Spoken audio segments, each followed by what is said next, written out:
다 같이 사도신경으로 신앙 고백하시겠습니다. 나는 전능하신 아버지 하나님 천지의 창조주를 믿습니다. 나는 그의 유일하신 아들 우리 주 예수 그리스도를 믿습니다. 그는 성령으로 잉태되어 동정녀 마리아에게서 나시고 본디오 빌라도에게 고난을 받아 십자가에 못 박혀 죽으시고 장사된 지 사흘 만에 죽은 자 가운데서 다시 살아나셨으며 하늘에 오르시어 전능하신 아버지 하나님 우편에 앉아 계시다가 거기로부터 살아있는 자와 죽은 자를 심판하러 오십니다. 나는 성령을 믿으며 거룩한 공교회와 성도의 교제와 죄를 용서받는 것과 몸의 부활과 영생을 믿습니다. 아멘. 찬송가 361장입니다. 찬송가 361장 찬양하시겠습니다.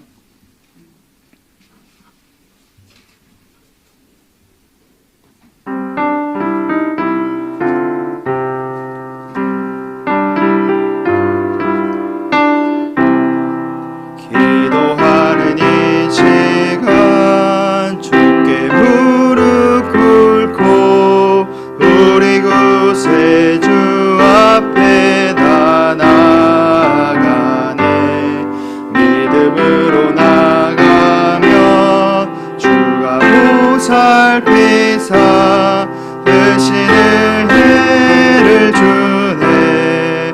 어기 기쁨 있네. 기도 시간에 복을 주시네. 온한 내 마음 속에 기쁨 충만하네. 기도하는 이 시간 주가 곁에 오사 인자신 얼굴로 귀 기울이네. 우리 마음 비우고 주를 의지하며 되시는 해를 주네. 거기 기쁨 있네. 기도 시간에 복을 주시네. 온한 내 마음 속에 기쁨 충만하네. 기도하는 이 시간 주께 엎드려서 은밀하게 구할 때 곧 응답받네. 아래면 지금이 여기사 되시는 해를 주네. 거기 기쁨 있네. 기도 시간에 복을 주시네.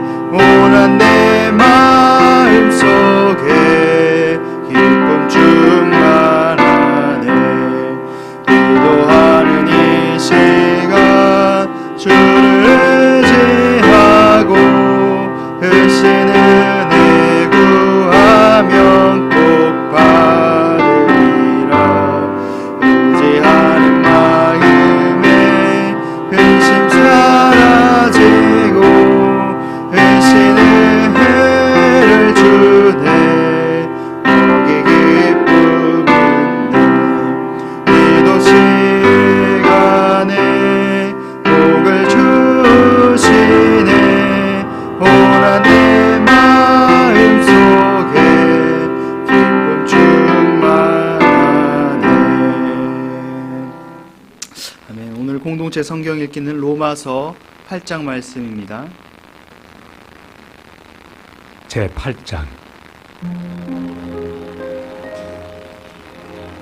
그러므로 이제 그리스도 예수 안에 있는 자에게는 결코 정죄함이 없나니 이는 그리스도 예수 안에 있는 생명의 성령의 법이 죄와 사망의 법에서 너를 해방하였습니다.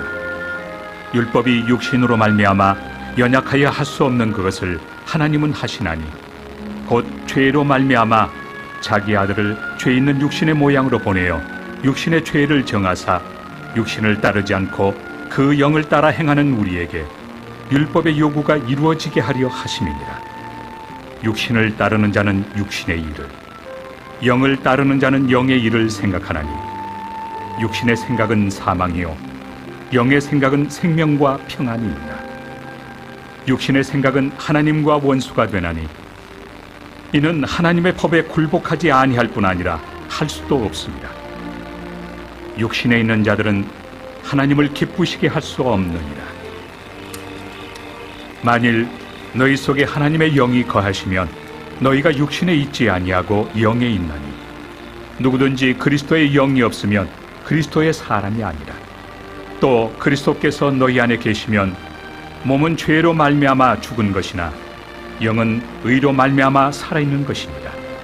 예수를 죽은 자 가운데서 살리신 이의 영이 너희 안에 거하시면 그리스도 예수를 죽은 자 가운데서 살리시니가 너희 안에 거하시는 그의 영으로 말미암아 너희 죽을 몸도 살리시리라. 그러므로 형제들아, 우리가 빚진 자로 돼 육신에게 져서 육신대로 살 것이 아니니라. 너희가 육신대로 살면 반드시 죽을 것이로되 영으로서 몸의 행실을 죽이면 살리니 무릇 하나님의 영으로 인도함을 받는 사람은 곧 하나님의 아들이다. 너희는 다시 무서워하는 종의 영을 받지 아니하고 양자의 영을 받았으므로 우리가 아빠 아버지라고 부르짖느니라. 성령이 친히 우리의 영과 더불어 우리가 하나님의 자녀인 것을 증언하시나니 자녀이면 또한 상속자 곧 하나님의 상속자요 그리스도와 함께한 상속자니 우리가 그와 함께 영광을 받기 위하여 고난도 함께 받아야 할 것이니라. 생각하건대 현재의 고난은 장차 우리에게 나타날 영광과 비교할 수 없도다. 피조물이 고대하는 바는 하나님의 아들들이 나타나는 것이니 피조물이 허무한데 굴복하는 것은 자기 뜻이 아니요 오직 굴복하게 하시는 이로 말미암음이라. 그 바라는 것은 피조물도 썩어짐의 종로로 탄 데서 해방되어 하나님의 자녀들의 영광의 자유에 이르는 것입니다. 피조물이 다 이제까지 함께 탄식하며 함께 고통을 겪고 있는 것을 우리가 아느니라. 그뿐 아니라 또한 우리 곧 성령의 처음 익은 열매를 받은 우리까지도 속으로 탄식하여 양자될 것 곧 우리 몸의 속량을 기다리느니라. 우리가 소망으로 구원을 얻었음에 보이는 소망이 소망이 아니니 보는 것을 누가 바라리요. 만일 우리가 보지 못하는 것을 바라면 참음으로 기다릴지니라. 이와 같이 성령도 우리의 연약함을 도우시나니 우리는 마땅히 기도할 바를 알지 못하나 오직 성령이 말할 수 없는 탄식으로 우리를 위하여 친히 간구하시느니라. 마음을 살피시는 이가 성령의 생각을 아시나니 이는 성령이 하나님의 뜻대로 성도를 위하여 간구하심이니라. 우리가 알거니와 하나님을 사랑하는 자 곧 그의 뜻대로 부르심을 입은 자들에게는 모든 것이 합력하여 선을 이루느니라. 하나님이 미리 아신 자들을 또한 그 아들의 형상을 본받게 하기 위하여 미리 정하셨으니 이는 그로 많은 형제 중에서 맏아들이 되게 하려 하심이니라.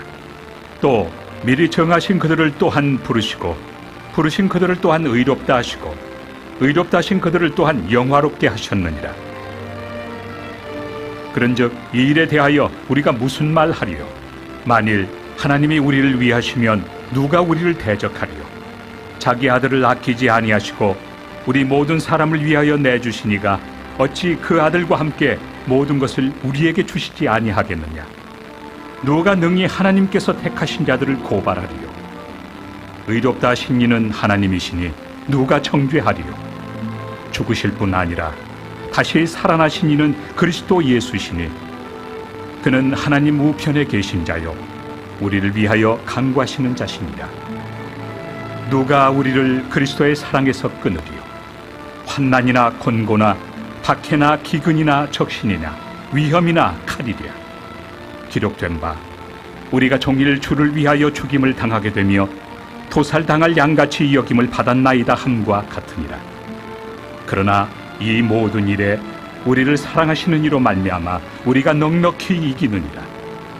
내가 확신하노니 사망이나 생명이나 천사들이나 권세자들이나 현재 일이나 장래 일이나 능력이나 높음이나 깊음이나 다른 어떤 피조물이라도 우리를 우리 주 그리스도 예수 안에 있는 하나님의 사랑에서 끊을 수 없으리라. 아멘. 오늘 우리에게 주시는 하나님의 말씀은 누가복음 18장 1절에서 8절까지의 말씀입니다. 누가복음 18장 1절에서 8절까지의 말씀입니다. 말씀을 함께 읽겠습니다. 예수께서 그들에게 항상 기도하고 낙심하지 말 것을 비유로 말씀하여 이르시되 어떤 도시에 하나님을 두려워하지 않고 사람을 무시하는 한 재판장이 있는데 그 도시에 한 과부가 있어 자주 그에게 가서 내 원수에 대한 나의 원한을 풀어주소서 하되 그가 얼마 동안 듣지 아니하다가 후에 속으로 생각하되 내가 하나님을 두려워하지 않고 사람을 무시하나 이 과부가 나를 번거롭게 하니 내가 그 원한을 풀어주리라. 그렇지 않으면 늘 와서 나를 괴롭게 하리라 하였느니라. 주께서 또 이르시되 불의한 재판장이 말한 것을 들으라. 하물며 하나님께서 그 밤낮 부르짖는 택하신 자들의 원한을 풀어주지 아니하시겠느냐. 그들에게 오래 참으시겠느냐. 내가 너희에게 이르노니 속히 그 원한을 풀어주시리라. 그러나 인자가 올 때 세상에서 믿음을 보겠느냐 하시니라. 아멘. 예물 복원하겠습니다. 감사헌금 양은영 권사님, 100번째 예물 최경희 권사님, 1000번째 예물 황희돈 지사님, 1000번째 예물 김봉재, 박연희, 김서율, 유준경, 유용선, 김혜자, 유혜림, 김유신, 오성경, 김준우, 김준성, 장진용, 김정욱, 장규식, 장진혁 성도님 드리셨습니다. 기도하겠습니다. 은혜가 많으신 아버지 하나님 감사합니다. 오늘 주님의 은혜로 이 자리에 나왔습니다. 하나님 우리가 오늘 하루 살아갈 때 하나님의 은혜의 힘을 기억하며 우리의 발걸음마다 인도하신 하나님을 더욱더 믿고 따르는 삶이 되게 하여 주시옵소서. 또 우리의 삶의 모습을 통하여서 날마다 하나님의 영광이 나타나는 삶이 되게 하여 주시옵소서. 다른 것보다 아버지 주님의 말씀만을 붙잡고 살아가는 오늘 하루 삶이 되게 하여 주시옵소서. 또한 이 시간 주님 전에 나와서 아버지 귀한 예물을 올려드렸습니다. 우리가 마음과 정성을 다해 드린 아버지 귀한 예물을 기뻐 받아 주시옵소서. 또한 예물 가운데 하나님 간절한 소망이 있습니다. 아버지 하나님의 축복이 가득한 예물 되게 하여 주시옵소서. 또한 이 시간 주님 앞에 나와서 간구하며 기도합니다. 아버지 하나님 우리의 기도를 들어주시옵시고 우리가 기도할 때 일하시고 역사하시는 하나님의 은혜가 있는 이 기도의 시간이 될 수 있도록 주님 우리를 축복하여 주시옵소서. 감사드리며 예수님의 이름으로 기도드렸습니다. 우리가 성경 말씀을 읽을 때 그 내용을 정확하게 읽는 방법 중에 하나는 바로 이 성경 전체 문맥을 따라서 읽는 것입니다. 쉬운 예로 이제 누군가의 소설을 읽는다고 가정해 봅시다. 그 남자가 이렇게 편지를 썼다. 당신을 사랑합니다. 처음 본 순간부터 당신에게 빠졌습니다. 나에게 그 어떠한 시련과 고난이 닥쳐오더라도 나는 당신을 사랑하겠습니다. 그리고 당신을 기다리겠습니다. 이 문구만 본다면 우리가 어떤 한 사람이, 어떤 한 남자가 한 여자를 향한 애절하고도 간절한 그런 사랑의 마음을 볼 수 있습니다. 그런데 이 문구가 아니라 그 다음 문구에 이런 글이 있다고 생각해 봅시다. 그는 아내의 친구 가방에 이 편지를 몰래 넣었다. 자, 이렇게 된다면 어떻게 될까요? 어떤 이야기입니까? 한 남자의 뭔가 간절하고 애틋한 사랑 이야기입니까? 아니면 뭔가 막장 드라마 불륜 이야기가 됩니까? 막장 드라마 불륜 이야기가 됩니다. 이런 것처럼 하나님의 말씀을 더욱더 정확하게 읽는 것은 이 말씀에 대한 전체적인 문맥을 읽는 것이 필요합니다. 우리가 오늘 말씀만 놓고 본다면 뭔가 하나님께 계속 간구하고 기도하기만 하면은 하나님께서 들어주시는 분이다라는 그런 주제로서 끝날 수가 있습니다. 하지만 우리의 앞에 그 내용과 연결해서 본다면 이보다 더 깊은 의미가 숨겨져 있는 말씀이다라는 것을 알 수 있습니다. 누가복음 17장 20절에 보면은 바리새인들이 예수님께 이렇게 질문하죠. 하나님의 나라가 언제 임합니까? 라고 이렇게 질문을 합니다. 그러니까 예수님은 하나님 나라는 볼 수 있게 임하는 것이 아니라 너희 안에 있다라고 말씀해 주셨습니다.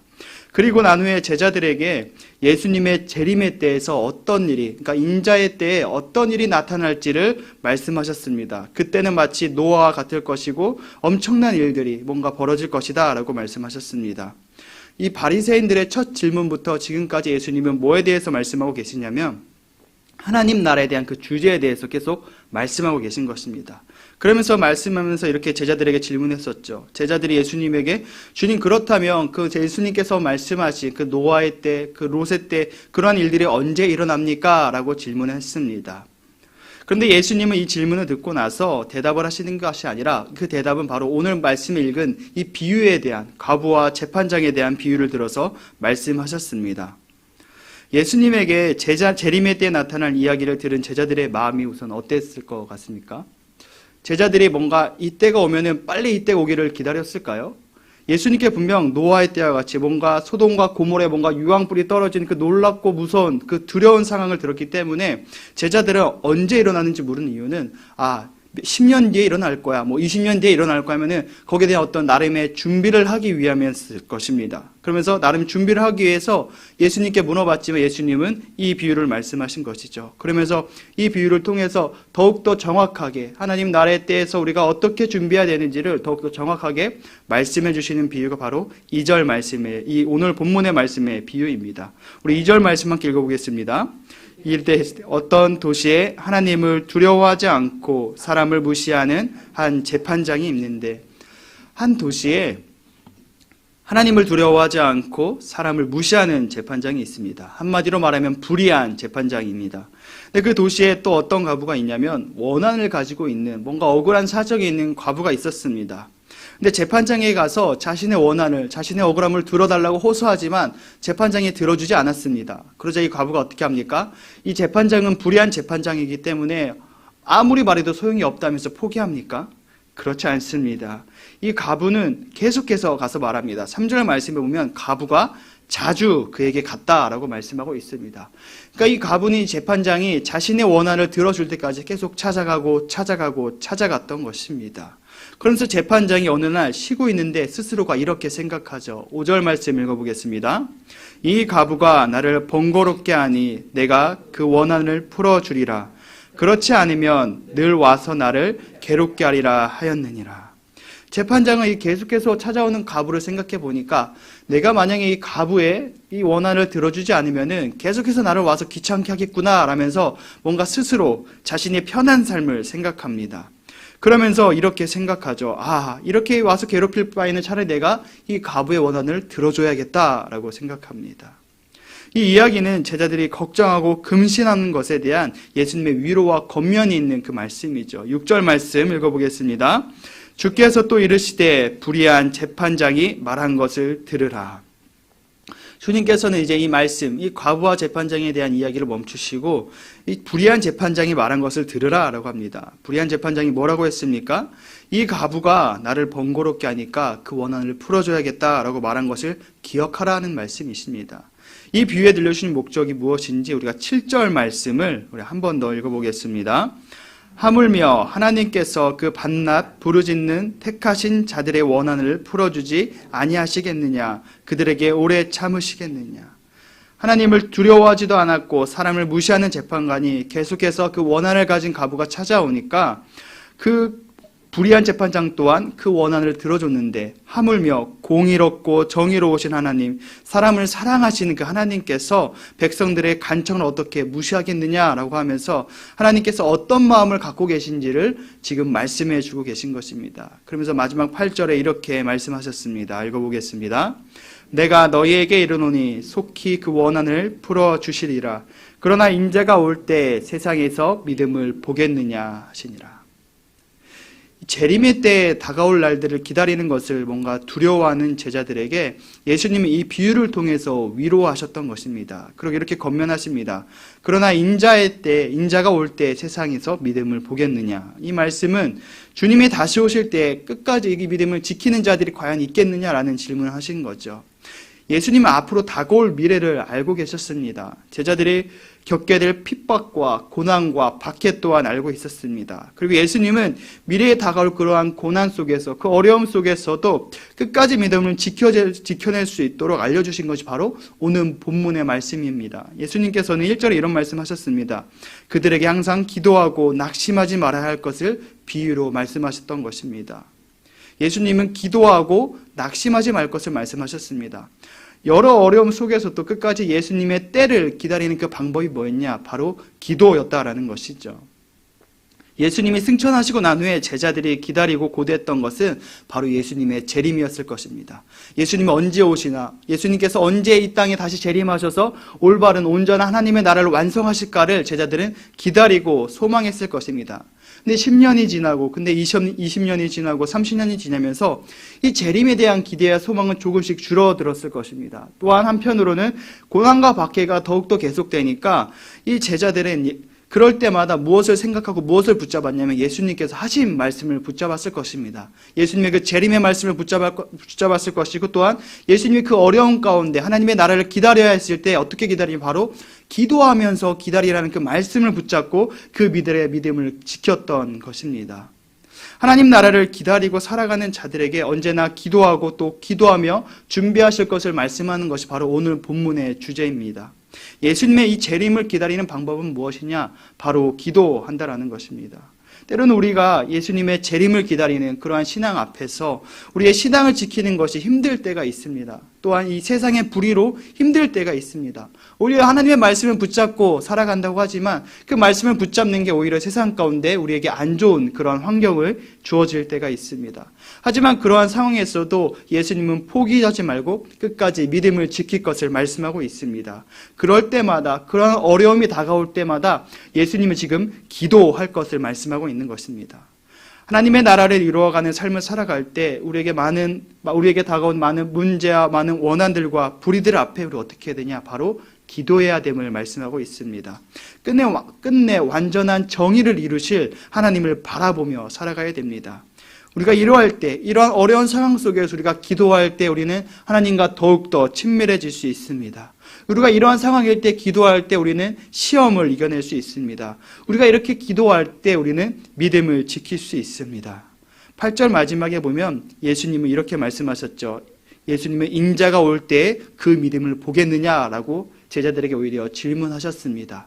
우리가 그 믿음의 주인공이 되기를 소망합니다. 예수님께서 오실 때 정말 그 어려움과 그 환난 속에서도 이 믿음을 지켜서 그 믿음이 우리들입니다라고 우리가 당당하게 말하는 그러한 삶이 되시는 우리 여러분들이 되시기를 축복합니다.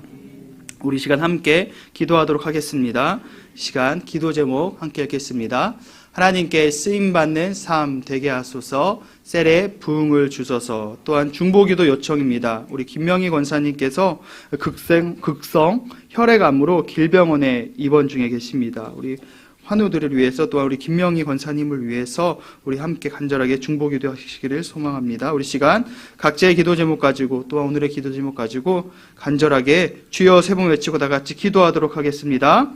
주여, 주여, 주여. 은혜가 많으신 아버지 하나님 감사합니다. 오늘 하루도 아버지 주님의 은혜입니다. 아버지 하나님, 우리가 주님의 날마다 그 말씀 가운데 거하며 주님의 그 은혜 가운데 거하며 살아가는 삶이 되게 하여 주시옵소서. 아버지 하나님, 우리 삶에 많은 어려움과 고난과 아버지 하나님 피해와 박해들이 있습니다. 아버지 하나님, 그 말씀을 붙잡고 살아가는 데 많은 어려움들이 다가옵니다. 하나님, 그럴 때마다 아버지 하나님, 우리가 기도하며 나아가게 하여 주시옵소서. 우리가 기도를 통하여서 우리 앞에 닥친 그 시험을 이기게 하시고, 우리가 기도를 통하여서 더욱더 주님 믿음 말씀 붙잡고 살아가는 삶이 되게 하여 주시옵소서. 우리가 그 기도를 통하여서 그 어려운 가운데 더욱더 하나님과 친밀한 아버지 하나님 교제 시간이 될 수 있도록 아버지 주님께서 붙잡아 주시옵소서.